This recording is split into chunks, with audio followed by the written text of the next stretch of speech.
climate apocalypse, or are we being sold the most dramatic version possible while the real solution just gets ignored? Because today, we're not just breaking down climate projections, we're breaking down who benefits from how they're presented and how they actually work. What the IPCC actually says: the Intergovernmental Panel on Climate Change does not give one prediction. They give you multiple scenarios based on human behavior. Now, let's deal with the reality of this. And this is the reality. With low emissions, by the year 2100, there will be about a 1.4 degree centigrade rise in temperature. The middle path, about 2.7 degrees C. High emission, about 3.6 degrees C. And the worst case scenario, 4.4 plus degrees Celsius. And here's the part nobody emphasizes: they don't assign probabilities because they can't predict human choices. Now we've seen what the most likely outcome is and what the most extreme outcome is. Now let's talk about the most likely. The IPCC quietly tells us we're likely heading towards a 2.5 to 3.2 degrees centigrade warming by the year 2100. Not great, but not the apocalypse narrative either. As you probably saw, we'll have ice caps will melt in 10 years and all this. Yeah, no, none of that happened. That's the middle approach. And it matters because policy, innovation, and economics determine where we land. Now, why the worst case scenario gets pushed? The 4.4 degrees C scenario dominates headlines. But this is what it assumes. And when you assume, you make an ass out of you and umption. Massive fossil fuel expansion, minimal innovation, basically no policy change. Even to many scientists, that's incredibly unrealistic.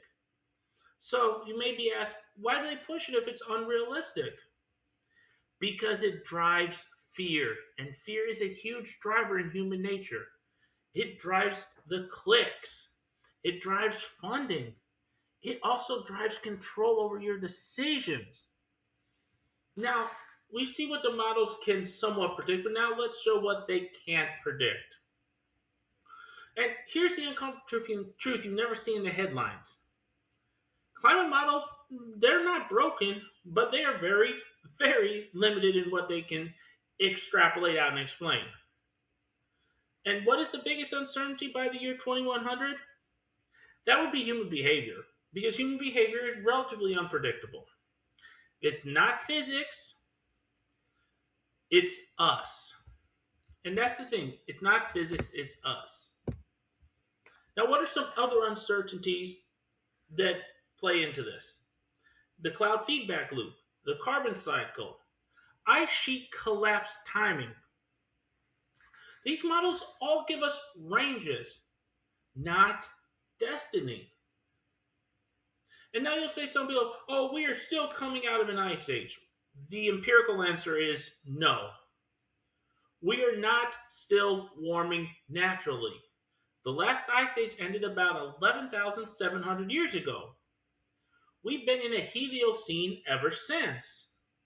And before industrialization, the planet was actually cooling slowly.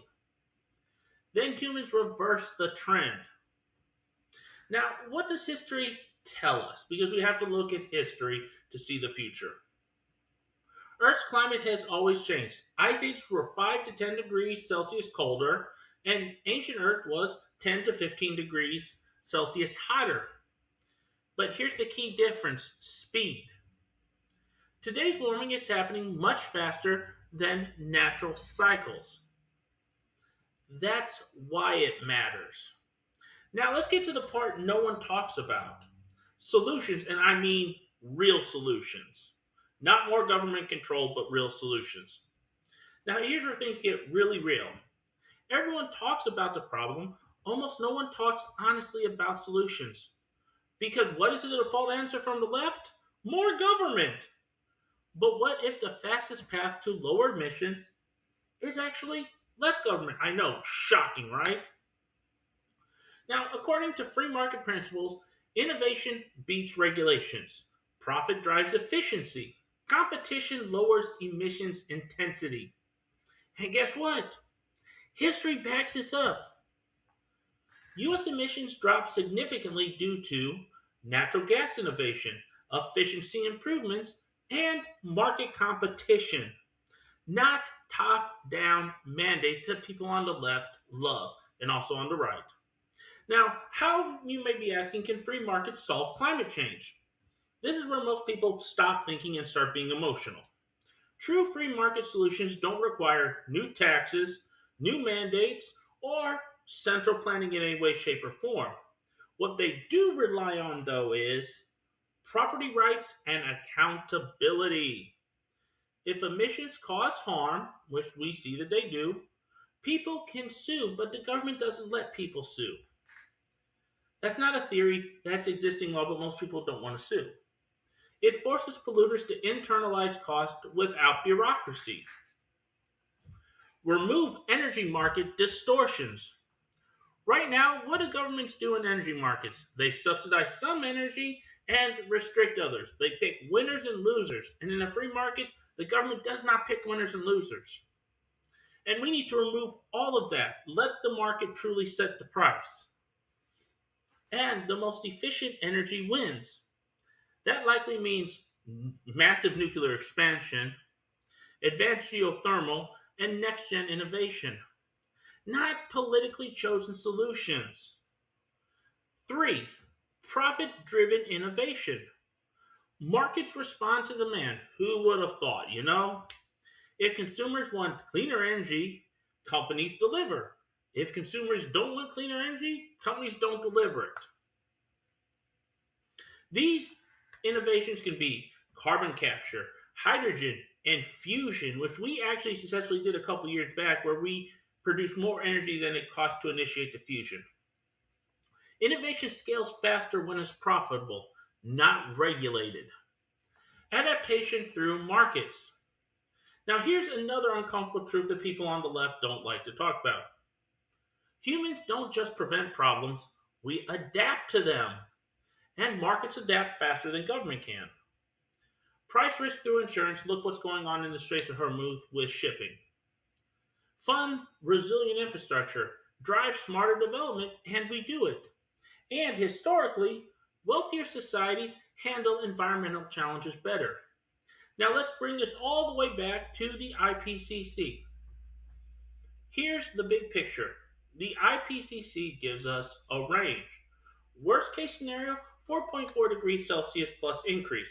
Most likely to happen, 2.5 to 3.2 degrees Celsius.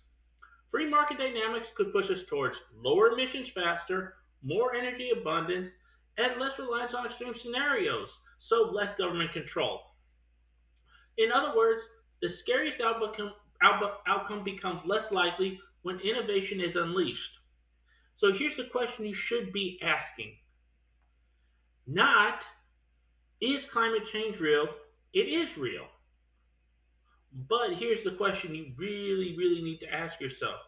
What actually works to solve it? Does more top-down government efficiencies and bureaucracy work to fix it, or does free market? Because the answer is always more control, more regulations, and more government. You're not actually solving the problem if that's what you believe. You're just expanding power, and once the government expands power, it never gives it back. And if you ignore the role of markets, you're ignoring the most powerful tool we've ever had to solve human problems. Thank you for watching. Please like, comment, subscribe, and share here on YouTube. And as always, stay free, stay informed, stay accountable, and I'll see you all next time.